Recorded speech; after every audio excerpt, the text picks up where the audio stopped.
Bem-vindos ao canal O Caminho da Palavra. Hoje vamos falar sobre a história que deu início a tudo, o chamado de Abrão. Sabe, depois daquele grande evento da Torre de Babel, a história em Gênesis muda de rumo. O foco que antes estava nas nações e nos povos, agora se concentra em uma única linhagem. É através dessa família que a promessa de Deus seria guardada.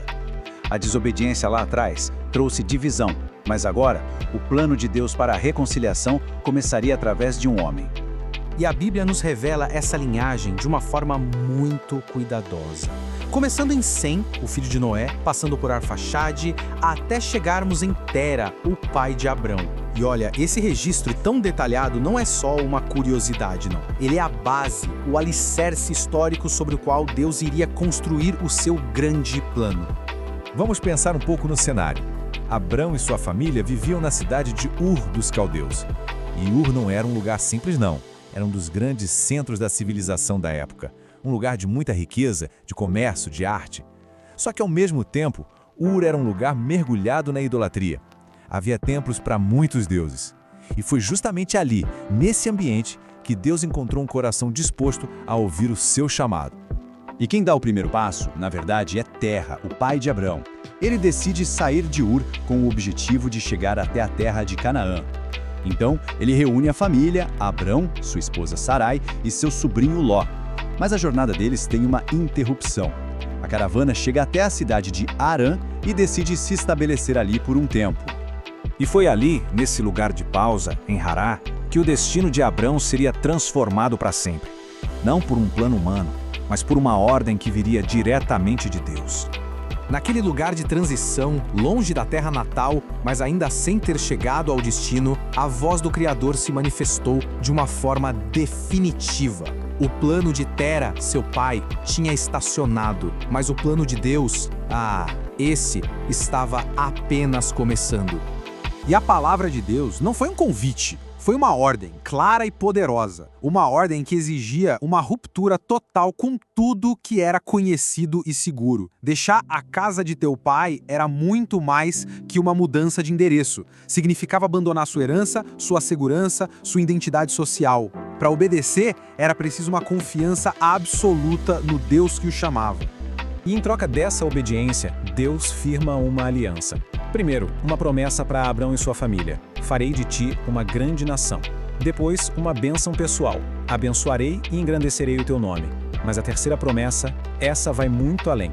Em ti serão benditas todas as famílias da terra. Aqui, a gente já vê o primeiro esboço da promessa do Messias, que traria a bênção da redenção para todos os povos. A resposta de Abrão a esse chamado é a própria definição da fé que a Bíblia ensina. Uma obediência imediata e incondicional à palavra de Deus. E para a gente entender o tamanho da fé de Abrão, existe um detalhe fundamental. A Bíblia nos conta que ele tinha 75 anos quando partiu de Harã. E imagine só, nessa idade, deixar tudo para trás, começar uma vida nova em um lugar que nem se sabe onde é. Isso demonstra uma confiança em Deus que é realmente extraordinária. Essa é a grande questão na jornada de Abrão, não é mesmo? Como caminhar sem ter um mapa? Ele não recebeu coordenadas, ele recebeu uma promessa. Vai para a terra que eu te mostrarei. A sua bússola não era um mapa de papel, mas a fé inabalável na palavra de quem o guiava. Depois de uma longa viagem, Abrão finalmente pisa na terra de Canaã. Ele atravessa o lugar até chegar a um ponto específico, Siquém, e para ali, junto ao carvalho de Moré. E aquele não era um ponto de parada aleatório. Era o local exato onde Deus o esperava com uma nova revelação. E foi exatamente ali que Deus apareceu a ele mais uma vez, tornando a promessa algo concreto. Aquilo que era uma palavra, agora tinha um lugar físico. Deus disse, é esta terra que eu darei à sua descendência. A promessa agora tinha um endereço. E qual foi a resposta de Abrão? Um ato de adoração. Ele ergueu um altar ao Senhor. Naquela terra pagã, construir um altar era mais do que um gesto de gratidão. Era um ato de fé, um símbolo de fidelidade, uma declaração de que aquele solo agora pertencia ao Deus verdadeiro e soberano que o tinha guiado até ali. E a caminhada de fé continuou. Movendo-se mais para o sul, entre Betel e Ai, Abrão construiu um segundo altar. E a palavra nos diz que ali ele invocou o nome do Senhor. Cada altar não era apenas um marco geográfico, mas um marco espiritual, um novo passo de fé e adoração na terra prometida. Por tudo isso, a importância dessa história vai muito além do seu tempo. A jornada de Abrão não é apenas a biografia de um homem. É a pedra fundamental sobre a qual se constrói todo o nosso entendimento sobre a fé. Os ensinamentos aqui são profundos.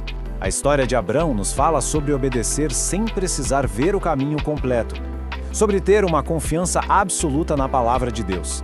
Ela marca o início do povo escolhido e, mais importante, estabelece a aliança que já continha a promessa da vinda do Salvador.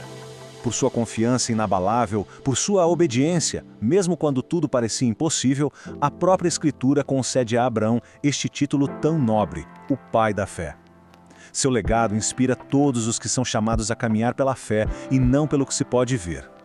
No fim das contas, a jornada de Abrão nos ensina que o plano de Deus para nós, muitas vezes, começa com essa disposição de deixar o conforto do que já conhecemos para confiar unicamente na palavra daquele que nos chama, abraçando o futuro que ele promete.